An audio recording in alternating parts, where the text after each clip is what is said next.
Bonjour à tous. Nom d'un humain, c'est déjà l'heure de l'interview animée par Red+. Alors que je vous rappelle le nom qui va sur ce joli minois, Iggy.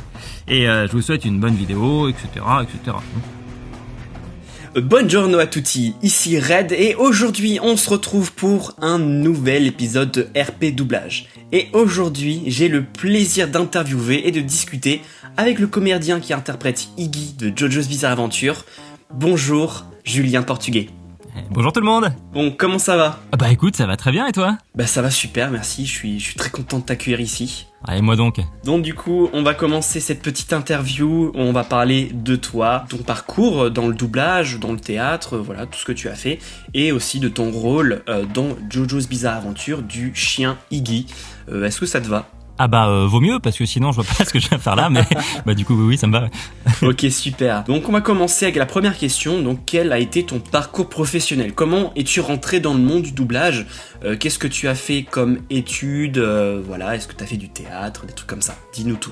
Et bah ouais, je vais tout vous dire. Installez-vous confortablement, ça va durer 3 mois. Alors moi je suis comédien et donc j'ai commencé comme beaucoup de personnes en faisant des cours de théâtre. Quand j'étais petit, mon père voulait absolument que je fasse une activité extrascolaire et il m'a fait faire plein de trucs vraiment qui marchaient pas du tout, genre de la gymnastique, des choses comme ça, des trucs où je me suis complètement ridiculisé. Et puis on cherchait des trucs à faire et puis à un moment donné, il me fait un listing du tennis, du machin, du truc, du sport. Le sport, je suis pas trop sûr. Bon de l'art. Ouais. L'art, c'est-à-dire c'est quoi l'art, tu vois ? Et en fait, il commence à m'énumérer des trucs artistiques, de la peinture, de la danse, du chant, du théâtre. Vraiment, je connaissais rien. J'étais petit, je crois que j'avais moins de 7 ans ou un truc comme ça, tu vois. Et du coup, il m'a inscrit au conservatoire de ma ville à Bobigny. Et donc j'ai commencé le théâtre là-bas. Et en fait, on faisait beaucoup d'improvisation. Et ça m'a plu énormément. D'autant plus que l'improvisation, c'est assez particulier, tu vois. Ça te demande une certaine confiance en tes partenaires et tout ça. Et donc, tu peux vraiment beaucoup t'amuser. Tu flippes énormément, mais tu t'amuses énormément. Et au fur et à mesure, je me suis rendu compte que vraiment ce métier-là me plaisait énormément. Et d'ailleurs, je voyais même pas ce que je pouvais faire d'autre. Tu vois. D'ailleurs, ça m'a un peu perdu dans ma scolarité. Ouais. Parce que en fait, tu fais une scolarité, mais pour aller où ? Pour faire quel métier, tu vois ? Sachant que déjà, tu veux faire un truc qui n'a rien à voir avec la scolarité. Pas besoin de forcément d'avoir tous les diplômes du monde pour accéder d'accord dans ce type de métier. Bah clairement, de toute façon l'art, en vrai il y a pas peut-être si pour l'Opéra de Paris tout ça, mais t'as pas vraiment de cursus, tu vois, il y a pas 7 voies à apprendre et ça marchera pour toi, tu vois. C'est pas j'ai mon diplôme de je sais pas quoi et je vais finir médecin. C'est c'est toi et ta chance et voilà quoi, et tes connaissances. Après le lycée, j'ai commencé à travailler pour me payer des cours au cours Simon, des cours de théâtre. Et donc j'ai commencé un peu à m'améliorer en théâtre tout ça. Et à la sortie de ça, je me suis un peu perdu dans le boulot que j'avais pris pour financer mes cours, ce qui est le cas de plein de comédiens.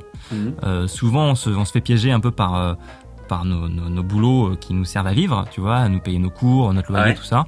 Et certains s'oublient et oublient jusqu'au bout. Et moi, au bout de quelques années, j'ai eu un déclic j'étais pas rentré pour faire carrière, moi j'étais rentré pour me payer mes cours à la base. Qu'est-ce que je fous là ? Ouais. Tu vois ? Et donc, au bout d'un moment, j'ai démissionné. Et je me suis dit il faut se lancer à 100%, parce que clairement, je te le dis à toi et s'il y a des comédiens ou des artistes qui nous écoutent, c'est impossible de se dire je vais garder mon taf et essayer de devenir comédien ou chanteur ou ce que tu veux et je vais me mettre à 100% dans les deux. Ouais, c'est chaud. Mathématiquement, 100% et 100%, ça marche pas, tu vois. C'est ça, on peut pas aller au-dessus. Bon dans les chiffres, mais c'est pas possible. Ouais, voilà. Donc en vrai, tu peux avoir le plus petit contrat du monde. Il suffit que tu aies une répétition, un casting ou quoi que ce soit qui tombe sur tes 2 pauvres heures de travail par semaine et c'est foutu, tu vois. Donc j'ai démissionné. Je me suis lancé vraiment. J'ai écrit une pièce avec un ami. On s'est donné du travail, si tu veux, en quelque sorte. Ouais. On a commencé à jouer cette pièce. Ça a bien marché. Il y a eu des prolongations, des très bonnes critiques. De fil en aiguille, il y a des gens qui sont venus voir la pièce, qui ont pensé à moi pour des pièces pour jouer, remplacer des comédiens, tout ça. Et puis j'ai commencé au fur et à mesure à avoir plein de pièces et à devenir intermittent du spectacle. Ok. Voilà. Mais donc ça a été pour le théâtre. Et puis j'ai eu la chance de jouer avec un comédien qui s'appelle Arnaud Laurent. Oui, je connais. Qui fait pas mal de doublage. Et donc j'ai su qu'il faisait du doublage. Moi, c'est vraiment un truc qui me parlait pas du tout. En vrai, j'ai toujours été fan de ces voix. Bon, Richard Darbois, hein, évidemment. Oui, le grand. Voilà, même si t'es pas dans le doublage, que tu t'intéresses pas à ce truc, Richard Darbois, ça te parle un peu, tu vois. Ouais, mais pour ceux qui nous écoutent, si ça ne vous dit vraiment rien comme voix, c'est la voix la plus connue qu'il fait. Enfin, les plus connues, c'est celle d'Harrison Ford, donc notamment, là je pense, dans les derniers Star Wars, 7, 8, 9, et Buzz l'éclair dans Toy Story, dans tous les films. Donc voilà, c'est assez balèze quoi comme comme CV. Ah bah ouais, Biff Tannen aussi. Attends. Ah oui. Toc Toc McFly. C'est lui qui fait ça. Ou alors le génie dans Aladdin, tu vois. Enfin, je veux dire, le gars, Oui, en fait, il vrai. a que des trucs génialissimes. Ouais, quoi. c'est ça. Il a eu cette chance d'avoir cet alignement des astres avec voilà que des rôles de dingue. C'est vrai que c'est. Ah mais c'est fou, le boss du milieu. Danny Glover dans L'Arme Fatale. Oui. Les gars. Danny Glover, les gars, t'as vraiment l'impression qu'il a un accent et tout quand il parle, c'est faux. C'est de l'esbrouf. Bref, et donc j'ai demandé des conseils à Arnaud Laurent sur comment aborder ce corps de métier. En fait, c'est un métier de comédien, le doublage, mais voilà, c'est sur une voie parallèle, on va dire. C'est pas du théâtre, c'est pas du cinéma, donc tu joues pas devant un écran, Ouais. Enfin devant une caméra, pardon, mais voilà, c'est autre chose. Ça fait partie du métier de comédien. Mais comment on fait pour se former à ce truc? Et donc il m'a parlé de structures qui se montaient, des écoles, notamment le magasin, pour apprendre à se former à cette technique qui est assez particulière dans le doublage, tu vois. C'est vraiment autre chose, quoi. Tu prends pas ta voix comme quand t'es au théâtre, sinon tu passes pour un fou. Voilà, il faut jouer pas comme toi, mais comme la personne ou le dessin que t'as devant les yeux, tu vois. Donc c'est vraiment autre chose. Et en fait, en faisant cette formation-là, j'ai eu un déclic. Je me suis dit, c'est incroyable, je viens de trouver un truc qui me fait autant kiffer, voire plus que le théâtre. Et donc voilà, donc à partir de ce moment-là, j'ai commencé. Donc ça, c'était il y a 4 ans que j'ai dû commencer à me former.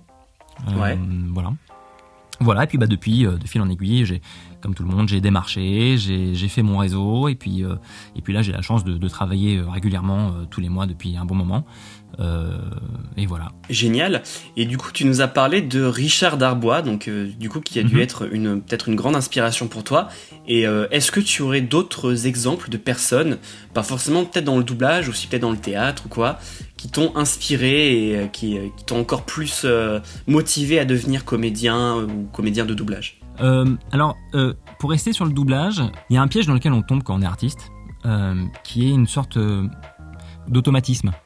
Tu vois, je devrais pas dire ça, mais bon, c'est le cas. Par exemple, quand tu joues une pièce de théâtre 100 fois, c'est compliqué au bout de la 20e de se renouveler, tu vois, d'avoir un jeu un peu frais parce que le but du jeu, c'est que quand les gens viennent te voir ou qu'elles t'entendent, qu'elles pensent que c'est la première fois que tu joues cette pièce. Oui, bien sûr. Tu vois. Et non, c'est faux. Ça fait 20 fois, ça fait 50 fois, ça fait 100 fois, ça fait 500. Et il faut que tu fasses comme si tout ce que tu disais, c'était la première fois que tu le disais. Et parfois, faut faire attention, quand on est trop à l'aise, il y a une sorte de truc un peu robotique, tu vois, t'es un peu sur des rails. Donc parfois, t'as une façon de dire les choses qui est un peu moins naturelle que ce que t'aurais voulu que ce soit, puisque t'as l'habitude de le dire comme ça, tu vois. Ouais. Et en doublage, c'est aussi possible. Parce que tu fais pas mal de choses, que les téléfilms par exemple se ressemblent pas mal, les téléfilms de Noël notamment, tu vois. Et il y a pas longtemps, j'ai re-regardé la saga que je suis fan en VF, L'Arme Fatale. Ouais. Donc il y a Richard Darbois dedans, mais il y a aussi Jacques Frantz. Oui. Tu vois, qui fait Mel Gibson. Donc pour ceux qui connaissent pas, donc il fait Mel Gibson, il fait aussi Robert De Niro. Sully je crois qu'il fait Sully dans Monstres et Compagnie. Ouais, exactement. Comme ça. Monstres et Compagnie, ouais, exactement, c'est ça. Et franchement, t'écoutes cette VF qui est incroyable. Tu dis mais les gars, en fait, ils se parlent, ils jouent pas du tout. En fait, le gars, en fait, en regardant le truc, je me suis dit mais c'est ça qu'il faut faire. En fait, tu t'en fiches que le micro il prenne le son ou pas. Parfois, le gars, il se parle dans sa barbe, tu vois. Et il dit tant pis si ma voix elle est pas forte et machin, c'est pas mon problème, je joue vraiment le truc. Tant que c'est le plus naturel possible, qu'on y croit vraiment, comme si on était vraiment à côté des personnages. Exactement. Et en fait, il y a rien de technique. Quand je dis technique, je veux dire, il y a pas de je porte la voix, je prends une belle voix, je la pose bien, tiens, ça je vais le dire sur cette mélodie là, parce que parfois tu sais, tu peux partir un peu dans des mélodies dans la façon de dire tes phrases, tu vois. Et ça c'est un piège, tu vois. Et en voyant L'Arme Fatale, ça m'a refait un déclic de me dire oh là là, c'est exactement l'exemple qu'il faut suivre. La fraîcheur de jeu, je joue pas, il y a un ingé son qui est à côté, il va faire son travail, il va venir me chercher avec le micro si je parle trop bas, tant pis. Si c'est trop bas mais que c'est très juste, on gardera celle-là et puis voilà, tu vois.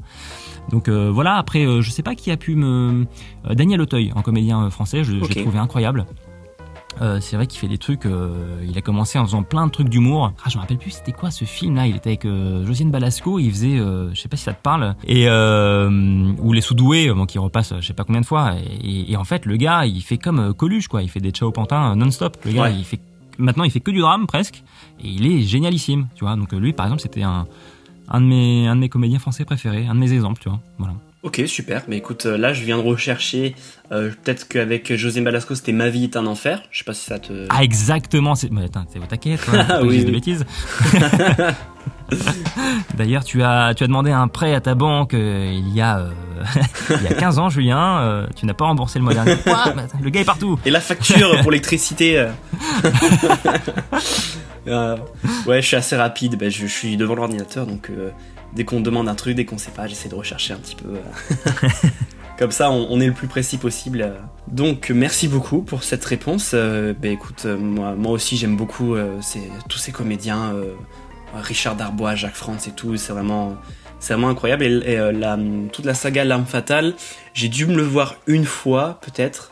Mais et encore pas tout.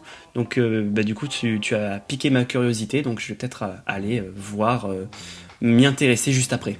Merci. Ah bah oui, surtout si t'as pas tout vu. Attends, franchement c'est une des rares sagas où en fait ça va jusqu'à l'épisode 4 jusqu'à maintenant, parce que je crois qu'ils vont faire un 5e dans pas longtemps. Ouais.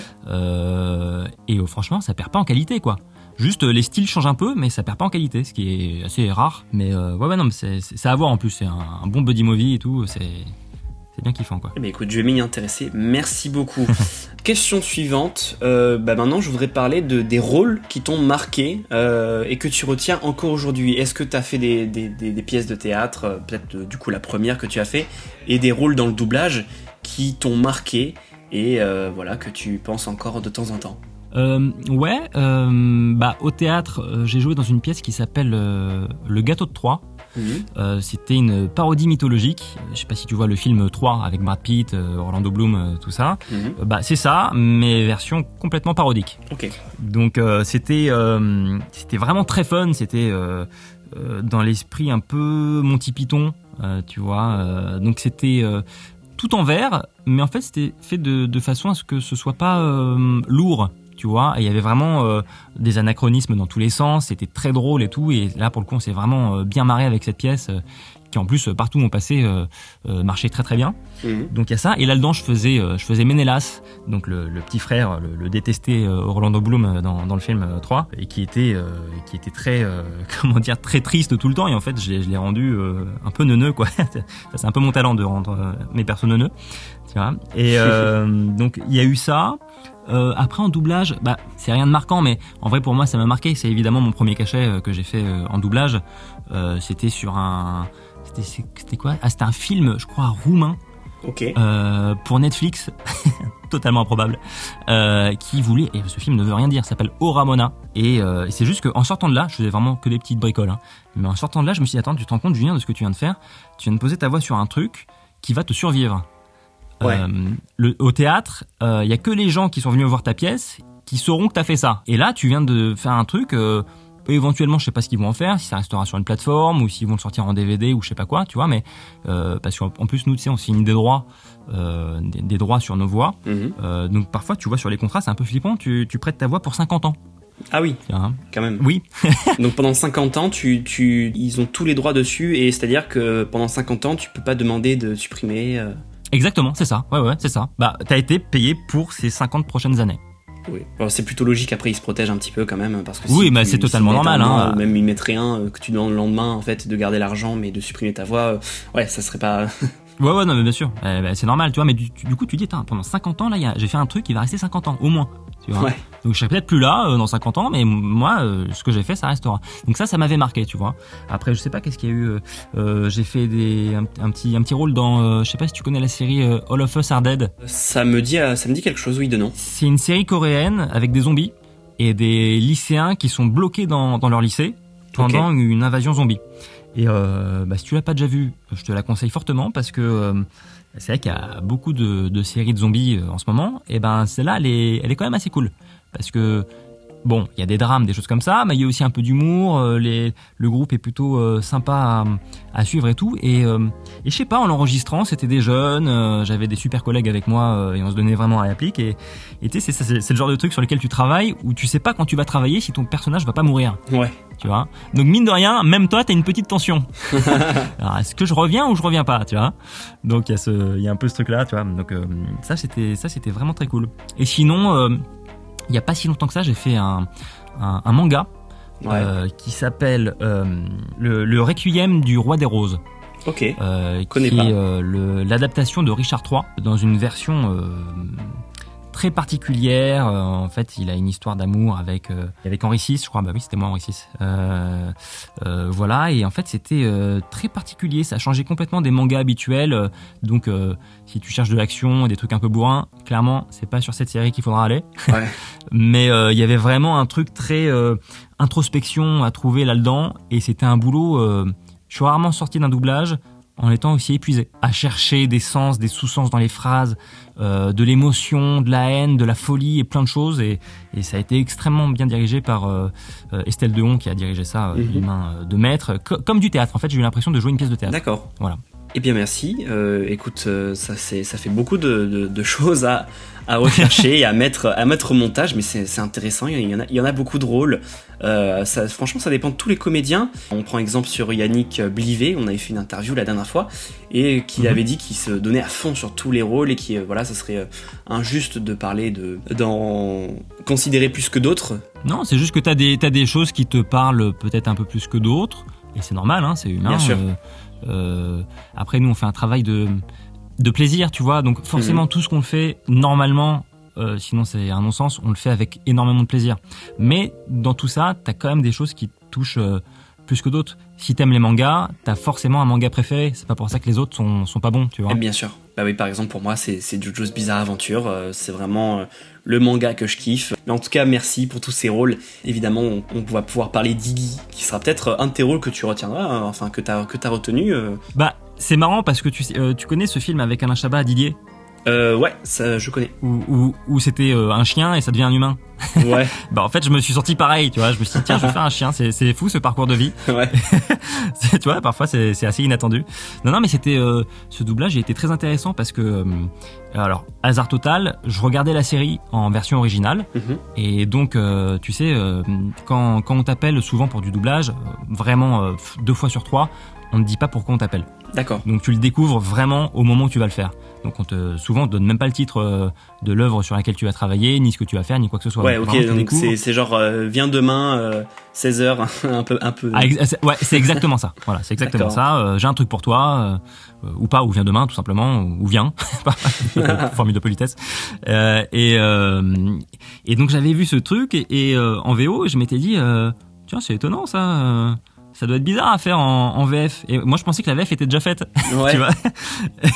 Et ça m'a fait ça sur un autre rôle en manga aussi où je m'étais dit ah la vache, dis donc celui qui a fait la VF, il a dû en chier parce que c'est compliqué. Bah il s'avère que 2 semaines plus tard on m'appelle et c'est moi qui l'a fait. Donc, oui. Bon. Ouais. C'était sur Black Clover. Voilà. Et en fait, t'as un personnage, il parle comme ça. Donc c'est très compliqué. Et vraiment, en plus, les Asiatiques, eux, ils sont très forts pour étirer les mots, tu vois. Donc un mot, ça te fait 10 secondes. Ouais. Donc va passer derrière ça et ne pas prendre ta respiration sur toute une phrase et faire en sorte que ce soit pas trop chiant à écouter pour les gens. Tu vois, c'est un peu voilà. Et Iggy, c'est pareil. Je me suis dit tiens, qu'est-ce que je fais de cette bouillie parce que c'est un chien, donc il aboie. Et en même temps, il parle. Et donc, c'est un peu bizarre de passer d'aboiement à parler et tout ça sans que ce soit trop abrupt, tu vois. Voilà, et donc, mais c'est un personnage franchement super drôle. D'ailleurs, quand Alan Aubert, qui a dirigé la série, m'a convoqué pour ce truc, il m'a juste dit j'ai un truc très drôle pour toi. Et effectivement, Iggy, il est très drôle. En vrai. C'est vrai qu'il est marrant. Oui, il me dit mais qu'est-ce qu'il vient foutre là lui? C'est pas possible. Il est pas c'est ça. Il fait partie d'un autre groupe d'amis ou d'un autre manga ou je sais pas, c'est pas possible. Ouais, c'est ça exactement. Mais ouais, c'est un personnage très drôle et voilà, selon moi, t'as réussi vraiment à capter ce qui fait son essence. Voilà, un petit peu ça. Mais ça, on va en reparler plus tard. On va passer à d'autres questions si ça te dérange pas. Voilà, c'était vraiment teasing. Bah oui, carrément. Bon, maintenant on va passer sur la série JoJo's Bizarre Adventure. Comment tu as été casté pour ton rôle? Est-ce qu'il y avait est-ce qu'il vraiment il t'a appelé comme ça pour te dire viens, j'ai un truc pour toi et t'es parti directement, ou est-ce que t'as fait un casting avec d'autres comédiens? Ensuite, comment ça s'est passé en studio? Est-ce que c'était rapide? Est-ce que t'as doublé seul ou avec d'autres comédiens? Voilà, dis-nous tout. Non, il n'y a pas eu de casting là-dessus. Écoute, je sais même pas. Je suis même pas au courant s'il y en a eu pour les premiers rôles. Peut-être qu'il avait la main. Effectivement, en fonction de ce sur quoi tu travailles en tant que directeur artistique, t'as pas forcément la main sur tout le casting. Les premiers rôles, parfois, c'est le client qui doit décider. Il doit faire une sélection de 3-4 comédiens. Ils envoient les essais et après le client dit je préfère cette voix pour un tel et cette voix pour un tel. Okay. Voilà. En manga, je sais même pas s'il y a des préférences des clients. Peut-être, ça doit être possible. Mais là, en tout cas, de toute façon, mon rôle, on va pas se mentir, c'était pas l'un des premiers rôles. Donc, le directeur artistique avait complètement la main sur qui il voulait pour ce personnage-là. Donc, il m'a appelé directement en me disant voilà, j'ai un personnage complètement farfelu pour toi. Il est très drôle, tu vas voir. Voilà, est-ce que t'es dispo? Et par chance, j'étais dispo. Et donc, je l'ai découvert en live et non, c'était très chouette. Et oui, alors j'ai enregistré tout seul. Okay. En même temps, c'est vrai que pour Iggy, il n'y avait pas forcément besoin d'avoir les autres, puisque c'est vrai qu'il y a une grosse partie de la série, en tout cas quand il est présent, où il aboie. Ouais. Donc j'avais pas besoin forcément qu'on me donne la réplique. Ouais, t'avais pas besoin d'aboyer sur les autres comédiens, ça aurait été. Non, déjà je le fais dans la vie de tous les jours. Là j'ai fait une petite pause. Et voilà. Et puis après comment ça s'est passé? On a regardé comment il faisait. En fait, ça a été beaucoup du visuel avec lui parce que c'est vrai qu'en version originale, il a une voix qui, à mon goût, attention, c'est que le mien, ne correspond pas. Après on pense de ce qu'on veut de la mienne, de ma voix, mais en tout cas moi en tant que spectateur, quand je l'avais vu avant même de travailler là-dessus, sa voix en version originale m'avait choqué. Okay. Parce que je me suis dit c'est un bulldog et tout machin, il est tout renfrogné, et au moment où il parle, en fait c'est une voix féminine qui sort, très légère et assez neutre, et qui suivait pas forcément le visuel de Iggy qui est quand même très dans l'extrême dans beaucoup d'émotions, quoi. Même dans son dans son je m'en foutisme un petit peu, il est vraiment à l'extrême, et juste après il a la voix originale l'a très bien retranscrite, mais trop sur toute la longueur. Au final, quand je réécoute aujourd'hui, je suis pas du tout influencé par ce que j'écoutais à la VF, etc., et pas parce que tu es là du tout. Non, mais vraiment, dans mon avis, je trouve que oui, elle est un petit peu trop en mode je m'en fous, et même dans les moments où elle doit un peu sortir les émotions, et c'est assez dommage. Et oui, elle est au final c'est vachement aigu, et c'est beaucoup plus logique de t'avoir ta voix d'homme en fait, sur ce chien, vu que c'est un mâle adulte en plus, donc oui, oui, c'est là pour le coup, j'ai vraiment pas compris leur choix. Moi j'adore, moi je les trouve hyper talentueux, les asiatiques, pour les mangas, l'animation et tout ça, c'est incroyable. C'est vraiment, de toute façon chez eux c'est culturel, le doublage chez eux c'est surtout d'ailleurs pour de l'animé. Donc forcément ils excellent là-dedans. Mais là c'est la première fois que je suis choqué par un choix de casting, quoi, finalement, parce que effectivement en fait ils disent pendant tout le truc que c'est un garçon, personne s'en cache, on le voit quand il fait pipi, tout ça.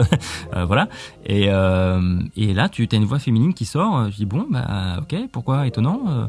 Et voilà, je trouvais que ça allait pas trop avec ce visuel. Et puis tu sais, c'est un bulldog, donc il est plein de plis, Ouais, je crois que c'est un carlin plutôt. Je crois que c'est plutôt un carlin. Ah oui, c'est un carlin. Ouais, j'ai un peu du mal à faire la différence, mais c'est les chiens avec la truffe un peu écrasée. Oui. Donc t'as toujours l'impression que c'est un peu grognon, tu vois. Exactement.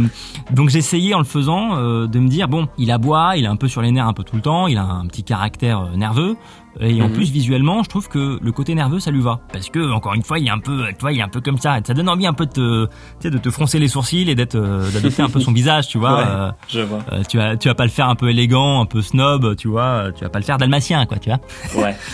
Et voilà, donc j'ai essayé un petit peu avec l'aval d'Alan, de m'amuser, parce qu'en fait tu t'amuses tellement avec ce personnage, parce que vraiment d'une seconde à l'autre il passe de je me la pète à merde, mais en fait j'ai grave peur, j'ai pas envie de me battre, de toute façon ça me regarde pas leurs histoires, j'ai quand même une morale, je vais quand même l'aider, ce pauvre gamin. Ouais. En fait il passe dans plein d'états différents, il se bat que soit s'il est sûr de gagner, soit s'il a pas le choix. Et en général, quand il a pas le choix, ça lui fait pas plaisir. Donc ça a été beaucoup d'amusement et essayer de trouver des ruptures, mais en tout cas beaucoup d'énergie. Merci pour ta réponse très complète. On va passer à la question suivante. Donc, tu nous avais un petit peu parlé de Iggy, de son côté nerveux, etc.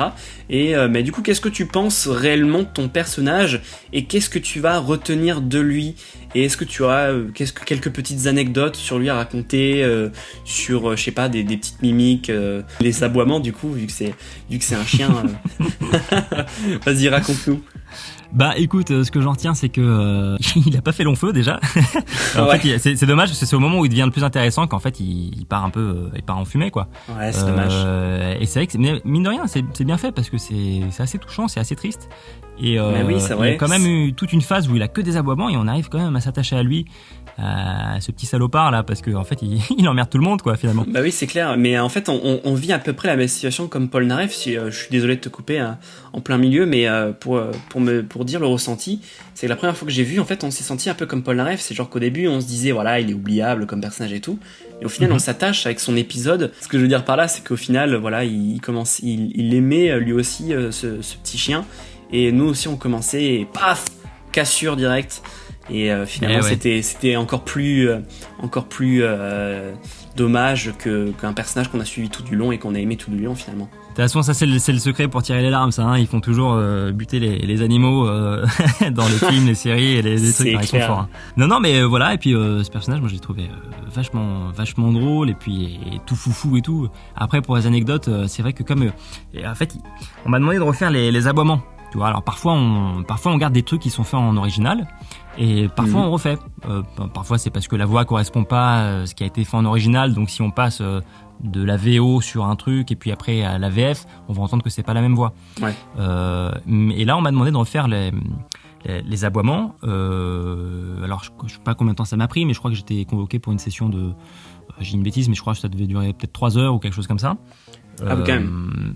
En tout cas, c'est pas loin. Et donc, je fais toute la partie avec le texte où il parle, tout ça et tout.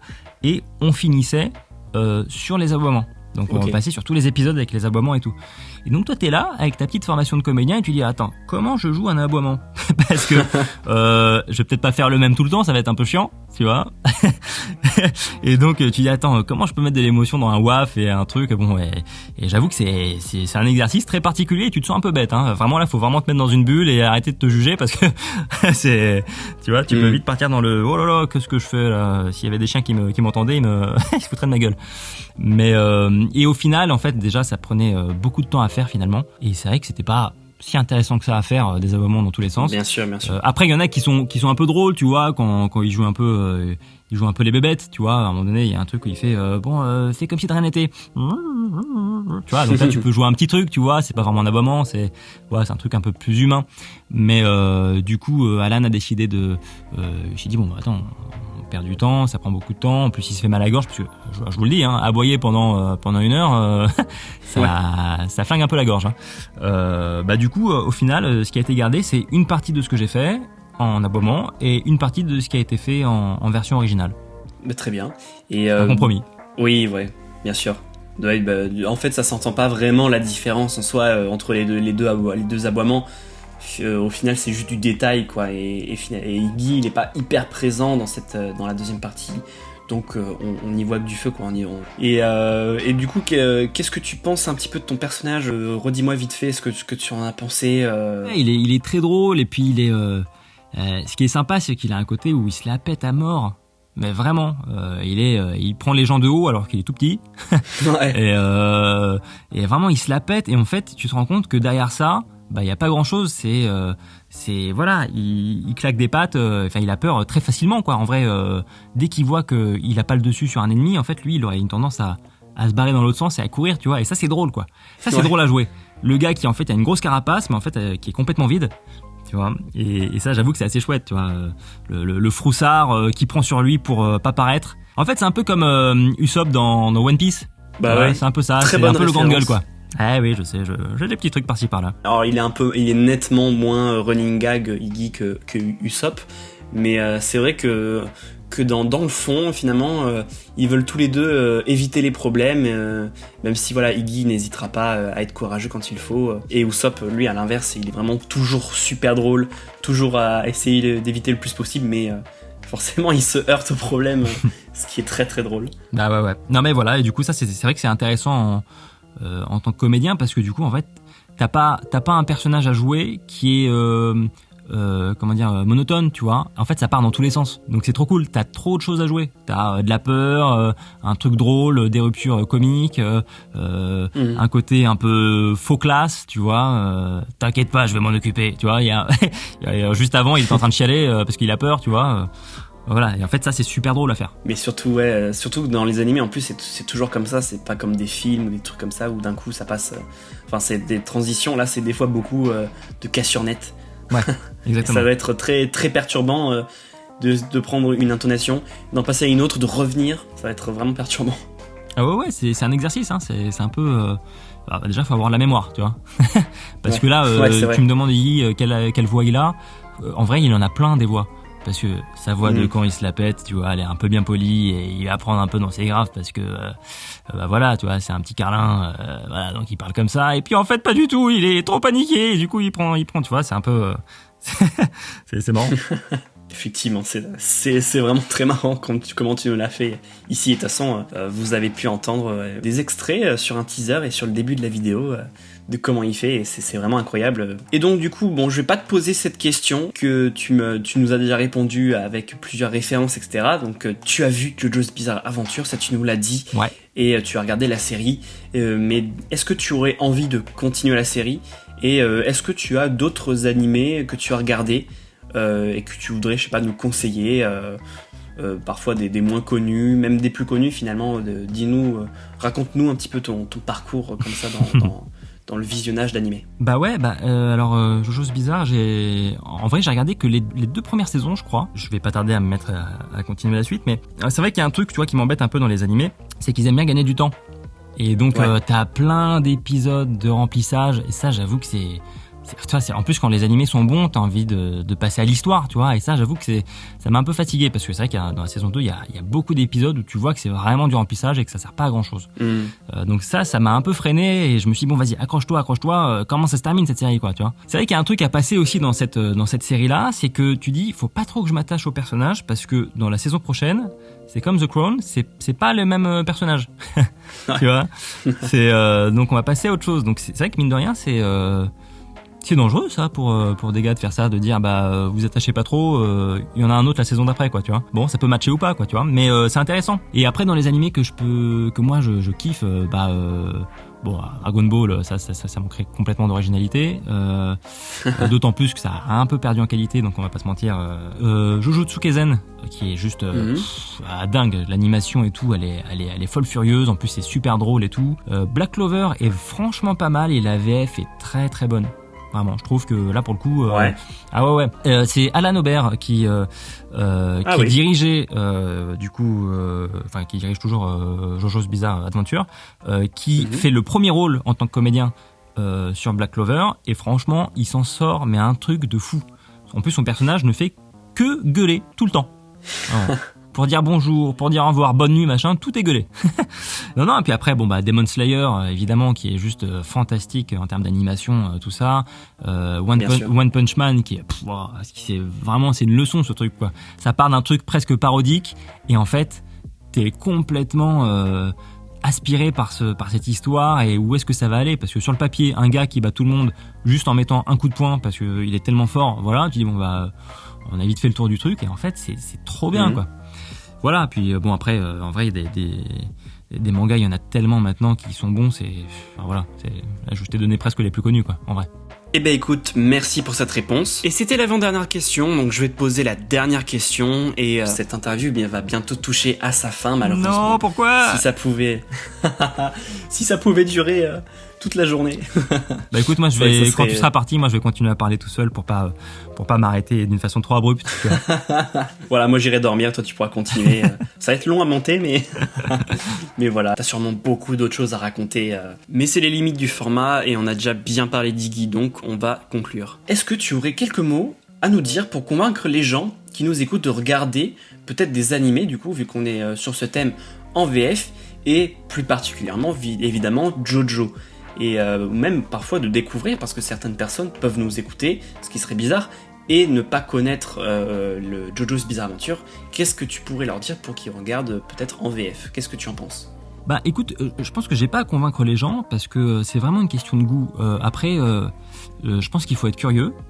Pas partir du principe que ce qu'on fait en VF, parce que c'est souvent le cas quand les gens adorent la VO, ils disent non, j'écouterai pas la VF, c'est de la merde. Alors, on va pas se mentir, ça peut être de la merde, mais ça peut être aussi très très bien. Il y a une phrase qui m'a marqué, il y a un documentaire je crois qu'il est trouvable sur YouTube, des doublages des films italiens de Sergio Leone. En fait, c'est lui qui venait s'occuper de la direction de ses propres films en France pour les faire doubler. Et il y a juste une phrase que j'ai retenue là-dedans, en fait, quand Sergio Leone recevait les comédiens pour faire le doublage en français de ses films, il leur disait tu vois, moi, mon comédien, je voulais qu'il me fasse ça, ça et ça, mais avec la pellicule, tout ça, on n'a pas eu le temps, et en fait, il a pas exactement donné ce que je voulais qu'il donne. Donc, c'est toi qui vas me le faire. Et ça, je trouve ça magnifique. C'est-à-dire que tu vas me faire ce que lui n'a pas été capable de me faire. Et donc, c'est vrai que parfois en VF, je dis pas tout le temps, mais parfois, on peut ajouter, alors ça après tu le vois comme tu veux, on peut améliorer ou faire quelque chose de différent et qui va plus ou moins te plaire de la VO. Par exemple, j'ai regardé 3 il y a pas longtemps en version originale, le film avec Brad Pitt. Je reviens toujours à ce film en fait, je me rends compte. Et en fait, je l'ai fait découvrir à ma copine en version originale et moi je le connaissais qu'en VF. Et en le regardant en VO, je me suis dit mince, il est moins bien que d'habitude le film. Alors que j'adore la VO, hein. Mais en fait, dans la VF, ils avaient rajouté une forme de poésie, une façon de parler, un truc qui était beaucoup plus théâtral et touchant, tu vois. Et parfois, il y a regarde, Patrick Poivet qui fait Bruce Willis, clairement, on peut dire, si tu regardes en version originale et en version française, qui va préférer la VO? Franchement. En version française, il lui rajoute mais tellement d'humour, tellement un caractère qu'il a pas du tout en VO. Et en fait, ça marche de fou. Et bah parfois ça arrive, et même en manga. Bah tu vois, regarde la preuve Iggy. Moi, c'est la première fois qu'en tant que spectateur, j'ai été choqué d'entendre une voix qui correspondait pas au visuel du personnage. Donc parfois, bah il y a des trucs qui se font, qu'on arrive à mieux faire en français. C'est le but du jeu d'ailleurs. Parfois, c'est pas de mieux les faire, mais de les transformer un petit peu pour que ça nous parle un peu plus à nous, à notre culture, qui est un peu éloignée de la culture asiatique. Bien sûr. Et voilà. Et c'est vrai que en ce moment, il y a beaucoup d'œuvres coréennes qui sortent, et c'est vrai que même les personnes qui regardent les films en VO, à l'oreille, faut un temps d'adaptation, tu vois, pour se faire au langage coréen, tout ça. Donc il y a beaucoup de gens qui sont passés finalement en VF dernièrement. Ce qui est très sympa pour nous. Mais du coup, c'est vrai que déjà pour la facilité de compréhension et puis voilà, la curiosité de trouver autre chose, quoi. Voilà. C'est ça, l'adaptation aussi, ce qui m'a semblé flagrant dans Jojo's Bizarre Adventure, c'est des insultes qui sont un peu plus fournies que en version originale. Et ouais, aussi dans tout ce qui est humour, blague, que c'est adapté chez nous. Parfois on reprend un petit peu ce que disent les personnages, surtout Jojo, c'est beaucoup de la culture internationale, donc finalement ça va. Ouais. Mais il y a beaucoup de blagues qui sont quand même adaptées, des expressions à ajouter, qui font que c'est plus riche et on comprend mieux, on rigole sur des moments qui étaient normaux dans la version originale, et ça c'est vraiment quelque chose que j'apprécie. Ça fait redécouvrir un petit peu l'animé quand on l'a déjà regardé une fois, et ça permet de rajouter, en plus du cachet. Bah complètement, regarde, il y a plein de trucs des années 90, tout ça, où les adaptateurs qui écrivent les textes, qui font pas que traduire, mais qui adaptent, qui justement, quand on n'a pas la référence, par exemple, d'une blague américaine ou asiatique, qui la modifie pour que nous, les Français, on comprenne cette blague. À l'époque, ils avaient presque tous les droits. Tu vois, et du coup ça a donné lieu à des pépites d'humour et de machin, et c'est complètement à l'opposé de ce qui a été fait en vrai, quoi. Regarde les séries comme South Park et des choses comme ça. En fait, les adaptateurs qui font les textes, en fait, ils se font autant plaisir que ceux qui ont créé la série. Et donc voilà, quand t'as carte blanche et que t'as des bons auteurs et tout derrière, bah franchement c'est pépite, quoi. Ouais, donc au final on vous donne un produit personnalisé, vraiment fait rien que pour vous, écrit rien que pour vous, et au final ça fait autant kiffer les comédiens que les adaptateurs qui s'amusent autant. Ouais, bien sûr. Bah évidemment, un truc mal écrit, moyen drôle, qui marche à moitié, c'est sûr que bon, bah, nous après en tant que comédien, on doit faire le travail d'y croire à 100%, même si dans un coin de nos têtes on se dit ah ça aurait pu être mieux, tu vois. C'est vrai. Bon, j'ai fait Chambire-Foucault, je sais pas pourquoi, mais non, mais c'est vrai que voilà, des adaptateurs qui écrivent bien et à qui on dit vas-y, fais-toi plaisir, carte blanche, mais en fait ça c'est un pied, mais pour tout le monde, les spectateurs, les comédiens, tous ceux qui travaillent autour, et même pour ceux qui écrivent, en fait, de leur dire vas-y, fais-toi plaisir, franchement, c'est le pied, quoi. Mais écoute, je me doute, c'est vrai que cette chaîne de métier, ça doit être vraiment beau, parce que finalement, ça permet d'intervenir à plein de niveaux, et si tout le monde est passionné et arrive à fournir plus que ce qu'on leur demande, et finalement ça donne des choses magnifiques. Mais en tout cas, voilà, merci d'être sur cette VF et d'avoir fourni un travail de très très bonne qualité, en tout cas, Julien. Eh ben merci à toi, et bah écoute, c'est le but de tout ça, c'est de divertir les gens et que les gens prennent autant de plaisir que moi à essayer d'en transmettre. Voilà. Eh bien écoute, cette interview va toucher à sa fin. En tout cas, je suis très content de t'avoir reçu ici dans cette émission, et voilà, j'espère que tu vas pouvoir revenir. Peut-être que j'ai d'autres choses en tête pour toi à l'avenir. Donc j'espère que ça te... peut-être, et puis peut-être que je ferai d'autres choses qui me permettront de revenir aussi, tu vois. Bah ouais, ça serait super. Bah oui. Écoute, une nouvelle interview pour parler d'un autre personnage, ça pourrait être... Est-ce que je ferai un chat, une langouste Ouais, c'est ça. Peut-être que là, dans One Piece, il va se passer des choses là qui n'ont pas encore été écrites, que tu vas venir, que moi je vais t'interviewer, ça serait génial en vrai. Ah, peut-être que c'est déjà fait, que je peux pas le dire, je sais pas, trop de mystère. Aïe. Eh ben écoute, merci beaucoup d'être venu. Voilà, c'était génial comme interview encore une fois. Je suis très content de pouvoir parler avec des gens passionnés comme toi. Enfin, je me répète, mais voilà, t'as compris l'idée. Et voilà, j'espère que toi aussi ça t'a plu. Bah ouais, bah moi c'est pareil, ça me fait vraiment plaisir de parler à des gens passionnés qui aiment ça, qui s'intéressent et tout. Franchement, c'est le pied, j'adore. Merci beaucoup. Eh bien de rien, pas de souci. Eh bien écoutez, ça signe pour nous la fin de cette vidéo, de cette interview. Grazie mille. Voilà, oui, je le dis en italien parce que c'est ça un petit peu le concept. Merci de m'avoir accordé de ton temps, surtout en pleine soirée. Les autres épisodes de RP Doublage, les autres interviews avec notamment Vincent Bonasso et Yannick Blivet, donc qui sont les doubleurs français de Dio et Kakyoin, sont disponibles sur la chaîne. J'espère que ça vous plaît encore et toujours ce format. Dites-moi s'il y a des choses à améliorer, des questions à rajouter, des choses à ne pas faire, etc. Et j'espère que ça vous plaît toujours de découvrir qui est le comédien qui se cache derrière le personnage qu'on connaît tous. Encore merci Julien, c'était Red+, je vous dis à la prochaine. Arrivederci. Merci d'avoir regardé cette vidéo de Red+, n'hésitez pas à laisser une patte bleue et à partager à tous les chiens de votre quartier, hein. Quoi? Comment ça, c'est pas mon texte? Ouais. Je suis déjà hyper sympa de te faire ça, Red. Alors arrête de me prendre le museau, hein, sinon tu vas voir, je vais appeler The Fool et tu vas moins faire le malin. Hein? Ouais, c'est ça, ouais, arrivederci, ouais.